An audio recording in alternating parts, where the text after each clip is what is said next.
नमस्कार दोस्तों, मैं सुभाष सिंह अपने YouTube channel tour with knowledge में आपका स्वागत करता हूं। आइए आज जानते हैं कक्षा 8वीं के अध्याय 5 भारतीय समाज में नए विचार के बारे में। किसी भी समाज के द्वारा नए विचारों एवं परंपराओं को स्वीकार करना एक सतत प्रक्रिया है और इसमें समय एवं प्रयास भी बहुत अधिक करना होता है। भारत में भी ब्रिटिश शासन के होने से नए विचारधारा का जन्म हुआ और पुरातन परंपरा और अंधविश्वास, छुआछूत, ऊंच नीच से ऊपर उठने का प्रयास समाज सुधारकों के द्वारा किया जाने लगा। हमारा छत्तीसगढ़ भी इससे अछूता कैसे रह सकता था। 18 दिसंबर सन 1756 में बलौदाबाजार जिले के गिरौदपुरी नामक गांव में एक दिव्य बालक का जन्म हुआ, जिसे आगे चलकर संत गुरु घासीदास के नाम से जाना जाने लगा। 18 दिसंबर को ही गुरु घासीदास जी की जन्म जयंती मनाई जाती है। गुरु घासीदास जी ने तपस्या एवं ध्यान के द्वारा सत्य ज्ञान की प्राप्ति की और सतनाम पंथ की स्थापना की, जिसमें दो प्रमुख सिद्धांत बताए गए। पहला, सत्य ही ईश्वर है और दूसरा, सतनाम पंथ में सभी जाति और धर्म समान हैं। दोस्तों, वैसे तो हमारे देश में यूरोपियनों का आगमन लोदी वंश के शासनकाल में ही प्रारंभ हो गया था, किंतु भारतीय समाज पर उसका विशेष प्रभाव नहीं पड़ा था। प्रथम यूरोपियन यात्री के रूप में पुर्तगाली थे, उसके बाद डच और फिर अंग्रेज और फ्रांसीसी भारत आए थे। किंतु भारतीय समाज में नए नए विचारों का प्रादुर्भाव अंग्रेजों के सत्ता संभालने के बाद ही माना जाता है। यह भी माना जाता है कि भारत में सन 1757 में प्लासी के युद्ध में अंग्रेजों की जीत से भारत में अंग्रेजी शासन की स्थापना हो गई। एक ओर यूरोप में पुनर्जागरण के कारण धार्मिक, सामाजिक, सांस्कृतिक, आर्थिक परिवर्तन तेजी से हो रहे थे। वैज्ञानिक एवं औद्योगिक क्रांति के कारण समाज में तेजी से बदलाव हो रहा था, जिसका प्रभाव भारतीय समाज एवं जनजीवन पर भी पड़ रहा था। स्वतंत्रता, समानता, बंधुत्व, भाईचारा की भावना भारत में भी विकसित हो रही थी। भारत में भी धार्मिक आडंबर, अंधविश्वास, जातिपात, रूढ़िवाद का विरोध करते हुए तार्किक एवं वैज्ञानिक तथ्यों पर विश्वास कर विभिन्न प्रकार के सुधार आंदोलन चलाए जा रहे थे। इन आंदोलनों के द्वारा बंगाल, महाराष्ट्र, पंजाब और छत्तीसगढ़ में अलग अलग समाज सुधारकों ने अपने अपने स्तर एवं विचार से समाज में परिवर्तन लाने का प्रयास किया। दोस्तों, आपको वीडियो और इसमें दी जा रही जानकारी अच्छी और ज्ञानवर्धक लग रही होगी तो आप चैनल को सब्सक्राइब, शेयर और लाइक करते हुए बेल आइकॉन को ऑन कर दीजिएगा। 18वीं सदी की समाप्ति तक भारत में अच्छे खासे हिस्से में अंग्रेजी शिक्षा का प्रचलन हो चुका था। अंग्रेजी शिक्षा के कारण ही भारतीयों को स्वतंत्रता, समानता, बंधुत्व, तार्किकता एवं वैज्ञानिकता की जानकारी प्राप्त हुई थी। राजा राम मोहन राय ने भारत में पुनर्जागरण आंदोलन का नेतृत्व किया। इसीलिए राजा राम मोहन राय को भारत में पुनर्जागरण का अग्रदूत भी कहा जाता है। राजा राम मोहन राय ने समाज सुधार हेतु विभिन्न धार्मिक ग्रंथों का अनुवाद बंगला भाषा में किया तथा अंधविश्वास, धार्मिक आडंबरों की समाप्ति हेतु सन 1828 में ब्रह्म समाज की स्थापना की। राजा राम मोहन राय ने सती प्रथा को अमानवीय, धर्म विरुद्ध बताते हुए तत्कालीन गवर्नर जनरल विलियम बेंटिंग से प्रार्थना की कि सती प्रथा को समाप्त किया जाए और इसे समाप्ति हेतु एक कानून बनाया जाए। अंततः सन 1829 में सती प्रथा के विरुद्ध एक कानून बनाकर सती होने के लिए प्रेरित करने वालों व्यक्तियों को कठोर दंड देने का प्रावधान किया गया। साथ ही साथ धीरे धीरे यह प्रथा समाप्त हो गई। सती प्रथा समाप्त होने में समाज के विधवाओं के साथ अत्याचार बढ़ गया। विधवाओं को एक समय ही खाना दिया जाता था, जमीन पर सोना पड़ता था, उन्हें मांसाहारी या तामसिक भोजन नहीं दिया जाता था, सफ़ेद वस्त्र पहनना होता था। इन प्रताड़नाओं से मुक्ति दिलाने हेतु बंगाल के समाज सुधारक ईश्वर चंद्र विद्यासागर ने विधवा पुनर्विवाह का प्रयास किया और एक आंदोलन खड़ा कर दिया। इसी तरह महाराष्ट्र में पंडित विष्णु शास्त्री ने स्वयं एक विधवा से विवाह किया तथा दूसरी ओर महाराष्ट्र के ही गोपाल कृष्ण भंडारकर ने अपनी बेटी का पुनर्विवाह कर आदर्श प्रस्तुत किया। इसी तरह आंध्र प्रदेश के महान संत सुधारक वीरेशलिंगम के द्वारा भी विधवा पुनर्विवाह का समर्थन किया गया। परिणाम स्वरूप सन 1856 में विधवा पुनर्विवाह कानून बना दिया गया। भारतीय समाज में बाल विवाह की प्रथा भी प्रचलित थी। इसमें कम उम्र की लड़कियों का अधिक उम्र के पुरुषों के साथ विवाह कर दिया जाता था। विवाह की कोई निश्चित उम्र भी नहीं थी। केशव चंद्र सेन और ईश्वर चंद्र विद्यासागर के द्वारा बाल विवाह के विरोध में आंदोलन चलाया गया। परिणामतः सन 1829 में शारदा एक्ट के नाम से एक कानून बनाया गया, जिसमें विवाह की न्यूनतम आयु 14 वर्ष निश्चित की गई। इसी तरह बहुविवाह अर्थात एक पुरुष की एक से अधिक पत्नियां, कन्यावध, दहेज प्रथा के विरोध में भी आंदोलन चलाए गए, किंतु आंशिक सफलता ही मिल सकी। इसके लिए आज भी प्रयास किए जा रहे हैं। पंजाब में दयानंद सरस्वती के द्वारा धार्मिक आडंबरों, रूढ़िवादी परंपराओं, छुआछूत के विरोध में आंदोलन चलाया गया और आर्य समाज की स्थापना की गई, जिसका मूल वेदों को बताया गया। स्वामी दयानंद का विचार था कि नारी उद्धार के बिना समाज का उद्धार असंभव है। भारत में नारी शिक्षा बहुत ही दयनीय स्थिति में थी। यूरोपियन विचारधारा से प्रभावित होकर भारतीय समाज सुधारकों ने नारी शिक्षा के लिए प्रयास करना प्रारंभ किया और सन 1849 में ईश्वरचंद्र विद्यासागर के प्रयास से कलकत्ता में बेथन स्कूल के नाम से प्रथम बालिका स्कूल खोला गया। बालिकाओं के उत्साह और भागीदारी को देखते हुए बंगाल में ईश्वरचंद्र विद्यासागर ने अनेक स्कूल खोले। उत्तर भारत में आर्य समाज के माध्यम से दयानंद सरस्वती ने स्कूल और कॉलेज खोले। सर सैयद अहमद खान ने मुस्लिम समाज के लड़के लड़कियों की शिक्षा के लिए अलीगढ़ आंदोलन चलाया। सर सैयद अहमद के प्रयास से ही अलीगढ़ में 1875 में मुस्लिम एंग्लो ओरिएंटल स्कूल की स्थापना की गई, जो बाद में अलीगढ़ मुस्लिम विश्वविद्यालय के नाम से प्रसिद्ध हुआ। महाराष्ट्र में भी नारी शिक्षा के लिए प्रयास किया गया और इसका नेतृत्व ज्योतिबा फुले एवं उनकी पत्नी सावित्रीबाई द्वारा पूना में एक बालिका स्कूल खोलकर किया गया। इसमें निम्न जाति की बालिकाओं को विशेष रूप से प्रवेश दिया गया। गोपाल गणेश आगरकर ने बालिकाओं को नौकरियों तथा गृह एवं कुटीर उद्योग हेतु भी शिक्षित करने का प्रयास किया। इन सभी प्रयासों के बावजूद भी माता पिता अपनी बेटियों को शिक्षित करने का साहस नहीं कर पाते थे। उस समय समाज में रूढ़िवादी सोच किस हद तक फैली थी, इस बात का अंदाजा रमाबाई की कहानी सुनकर ही लगाया जा सकता है। एक महाराष्ट्रियन ब्राह्मण परिवार अनंत शास्त्री ने अपनी पत्नी को संस्कृत पढ़ाना शुरू किया तो उनका विरोध हुआ और उन्हें गांव छोड़कर जंगल में कुटिया बनाकर रहने के लिए मजबूर कर दिया गया। जहां रमाबाई का 1856 में जन्म हुआ, शास्त्री जी ने अपनी बेटी को भी संस्कृत पढ़ाना शुरू किया।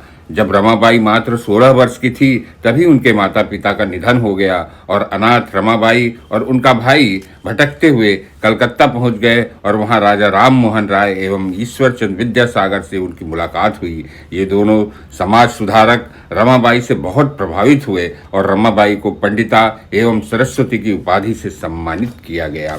रमाबाई ने विधवा महिलाओं को शिक्षित करने के लिए शारदा सदन नामक आश्रम व स्कूल खोला। छुआछूत, जाति प्रथा जैसी समाज में व्याप्त कुरीतियों को दूर करने के लिए रामकृष्ण मिशन जैसी संस्थाओं ने प्रयास किया। महाराष्ट्र में ब्रह्म समाज के प्रभाव में परमहंस सभा की स्थापना की गई। इसके सदस्य सभी जाति के लोग होते थे। 1865 में इसका पुनर्गठन करके इसे प्रार्थना समाज का नाम दिया गया, जिसके प्रमुख महादेव गोविंद रानाडे थे, जिन्होंने जातिगत भेदभाव का बहुत विरोध किया।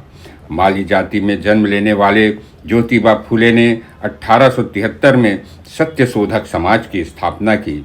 इसका मुख्य कार्य निम्न जाति के लोगों को समानता का अधिकार दिलाना था। इन्होंने विभिन्न नाटकों एवं लेखों के द्वारा भी जाति प्रथा का विरोध किया।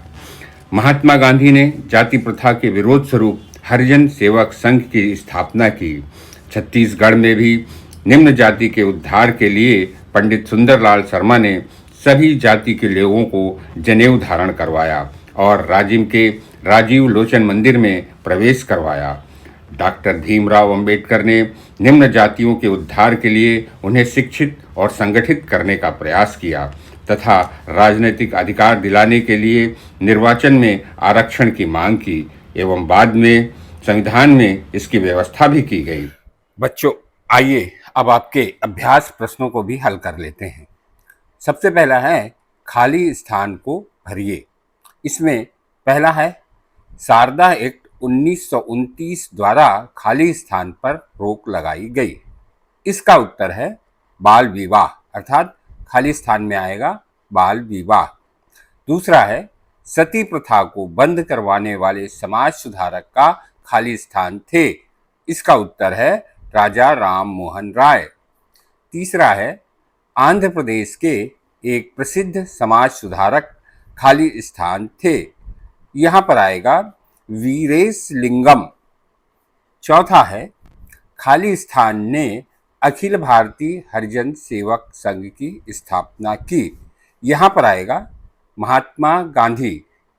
अगला है पांचवा, छत्तीसगढ़ में निम्न वर्ग की स्थिति सुधारने का कार्य खाली स्थान ने किया। इस खाली स्थान में आएगा पंडित सुंदरलाल शर्मा। छठवां है गुरु घासीदास का जन्म स्थान बलौदाबाजार जिले के खाली स्थान में हुआ था। यहाँ पर उत्तर आएगा गिरौदपुरी। दूसरा है उचित संबंध जोड़ो। इसमें एक तरफ आपके बाएं तरफ कुछ नाम दिए गए हैं, उसके सामने समाज के नाम दिए गए हैं, तो हम अब सही उत्तर लिखेंगे। पहला है राजा राम मोहन राय, इसके साथ आएगा ब्रह्म समाज। दूसरा है दयानंद सरस्वती, इसके साथ आएगा आर्य समाज। तीसरा है सर सैयद अहमद खां, इसके साथ आएगा अलीगढ़ आंदोलन। चौथा है महादेव गोविंद रानाडे, इसके साथ आएगा प्रार्थना समाज। अगला है ज्योतिबा फुले, इसके साथ आएगा सत्य शोधक समाज। अब हम प्रश्नों के उत्तर ले लेते हैं। पहला प्रश्न है गुरु घासीदास की जयंती कब मनाई जाती है? इसका उत्तर है गुरु घासीदास की जयंती 18 दिसंबर को मनाई जाती है। प्रश्न 2 है सती प्रथा निषेध कानून कब और किस गवर्नर जनरल ने लागू किया था? इसका उत्तर है सती प्रथा निषेध कानून 1929 में गवर्नर जनरल विलियम बेंटिंग ने लागू किया था। प्रश्न तीसरा है विधवा पुनर्विवाह कानून कब और किसके नेतृत्व में लागू हुआ था? इसका उत्तर है विधवा पुनर्विवाह कानून सन 1856 में ईश्वर चंद विद्यासागर के नेतृत्व में लागू हुआ था। प्रश्न 4 है बाल विवाह समाप्त प्रथा कब और किस एक्ट के द्वारा समाप्त हुई? इसका उत्तर है बाल विवाह प्रथा शारदा एक्ट के द्वारा 1929 में समाप्त हुई। अगला है प्रश्न 5, प्रथम बालिका स्कूल कब और कहाँ खुला था? उत्तर प्रथम बालिका स्कूल सन 1849 में कलकत्ता में बेथन स्कूल के नाम से खुला था। प्रश्न 6, अंग्रेजी शिक्षा से भारतीयों को किन किन बातों की जानकारी मिली? उत्तर अंग्रेजी शिक्षा से भारतीयों को निम्न बातों की जानकारी मिली। पहला, अंग्रेजी भाषा के अध्ययन से पश्चिमी सभ्यता, संस्कृति एवं साहित्य की जानकारी प्राप्त हुई। दूसरा, स्वतंत्रता, समानता, भाईचारा, लोकतंत्र, तार्किकता तथा वैज्ञानिकता जैसे आधुनिक विचारों से परिचय हुआ। तीसरा, आडंबर, अंधविश्वास, रूढ़िवादिता, जाति प्रथा जैसे कमियों में सुधार की आवश्यकता महसूस की गई। चौथा, प्राचीन धर्म ग्रंथों और दर्शन शास्त्रों के अध्ययन पुनः शुरू हुए। पांचवा, आधुनिक भारत के निर्माण और वैचारिक जागरण में सहायता मिली। प्रश्न 7, सतनाम पंथ के 2 प्रमुख सिद्धांतों को बताइए। उत्तर सतनाम पंथ की स्थापना गुरु घासीदास जी ने की थी। उन्होंने सतनाम के 2 प्रमुख सिद्धांत बताए। सत्य ही ईश्वर है, सच्चे मन से सत्य का आचरण करने से ही ईश्वर की प्राप्ति होती है।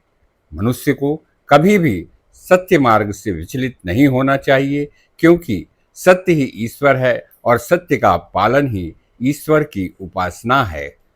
दूसरा, सभी जाति वर्ग समान है। सतनाम पंथ के अनुसार जात पात, ऊंच नीच, छुआछूत को नकारते हुए सभी मनुष्यों को समान बताया गया है। सभी धर्मों का समान रूप से आदर सम्मान करना चाहिए। प्रश्न 8, विधवा पुनर्विवाह कैसे संभव हुआ था? उत्तर, उस समय विधवाओं का जीवन अत्यंत कष्टदायक हुआ करता था। इसे देखते हुए बंगाल में ईश्वर चंद्र विद्यासागर नामक समाज सुधारक हुए, जिन्होंने विधवा पुनर्विवाह के लिए एक आंदोलन चलाया। महाराष्ट्र में भी विष्णु शास्त्री ने स्वयं एक विधवा से विवाह कर समाज में उदाहरण प्रस्तुत किया। रामकृष्ण गोपाल भंडारकर ने रूढ़िवादियों के विरोध के बावजूद अपनी विधवा बेटी का पुनर्विवाह करवाया। महादेव गोविंद रानाडे ने इस आंदोलन का समर्थन किया। आंध्र प्रदेश में वीरेशलिंगम द्वारा विधवा पुनर्विवाह का समर्थन किया गया। इस तरह 1856 में विधवा पुनर्विवाह को कानूनी मान्यता मिली। प्रश्न 9, जाति प्रथा के विरोध में ज्योतिबा फुले के योगदान को बताइए। उत्तर, ज्योतिबा फुले का जन्म महाराष्ट्र में माली जाति में हुआ था। यह जाति अछूत मानी जाती थी। अछूत जाति पर हो रहे अत्याचार को दूर करने के लिए ज्योतिबा फुले ने सन 1873 में सत्यशोधक समाज की स्थापना की। सत्यशोधक समाज संस्था का मुख्य कार्य था निम्न जाति के लोगों को समानता का अधिकार दिलाना, इन्हें शिक्षित करना, विभिन्न नाटकों एवं लेखों के द्वारा जाति प्रथा के विरोध में जन जागरण फैलाना, निम्न जाति के लोगों को सामाजिक समानता का अधिकार दिलाने का प्रयास करना। प्रश्न 10, नारी शिक्षा हेतु विभिन्न प्रयासों का उल्लेख कीजिए। उत्तर, नारी शिक्षा के लिए सबसे पहला प्रयास ईश्वर चंद्र विद्यासागर ने किया। उन्होंने 1849 में कलकत्ता में बालिकाओं की शिक्षा के लिए बेथन स्कूल खोला। यह देश में बालिकाओं का पहला स्कूल था। उत्तर भारत में स्वामी दयानंद सरस्वती ने आर्य समाज के माध्यम से बालक बालिकाओं को शिक्षित करने के लिए कई स्कूल एवं कॉलेजों की स्थापना की। सर सैयद अहमद खान ने मुस्लिम समाज के विकास के लिए अलीगढ़ आंदोलन चलाया तथा स्कूल और कॉलेजों की स्थापना की। महाराष्ट्र में ज्योतिबा फुले एवं उनकी पत्नी सावित्रीबाई ने पूना में बालिकाओं के लिए स्कूल खोला। इसमें निम्न जाति की बालिकाओं को विशेष रूप से प्रवेश दिया जाता था।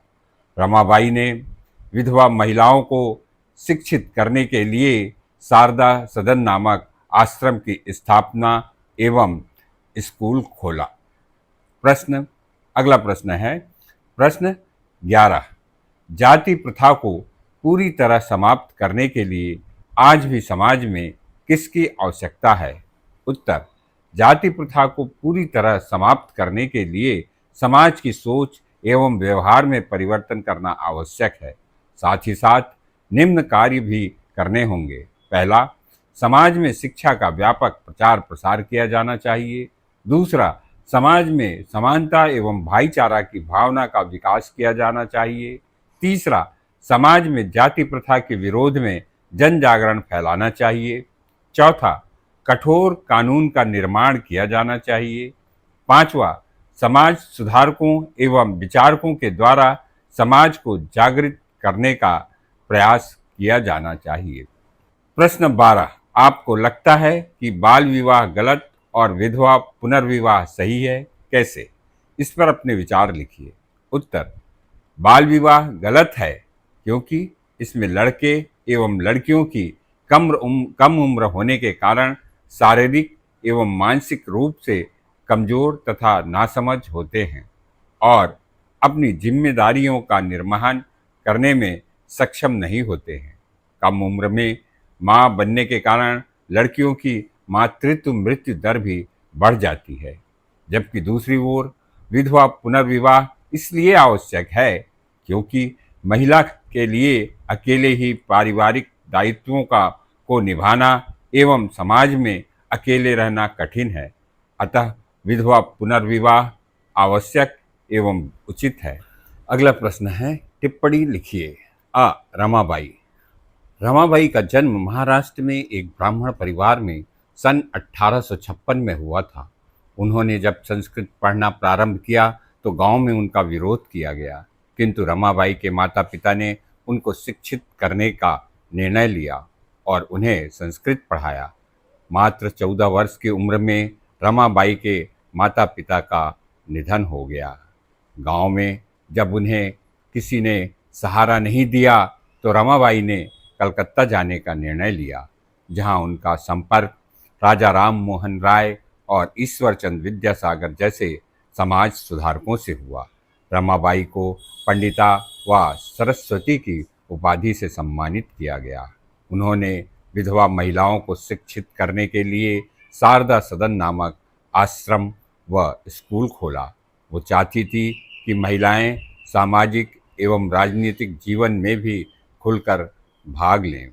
वह डॉक्टर भीमराव अंबेडकर का जन्म 14 अप्रैल 1891 को इंदौर के पास महू नामक स्थान में एक दलित परिवार में हुआ था। अछूत जाति का होने के कारण इन्हें विद्यालय में अलग स्थान पर बिठा दिया जाता था, किंतु कठोर परिश्रम एवं धैर्यपूर्वक विपरीत परिस्थितियों का सामना करते हुए उन्होंने श्रेष्ठतम परिणाम दिए और सरकारी खर्च पर ही उच्च शिक्षा के लिए इंग्लैंड जाने का अवसर प्राप्त किया।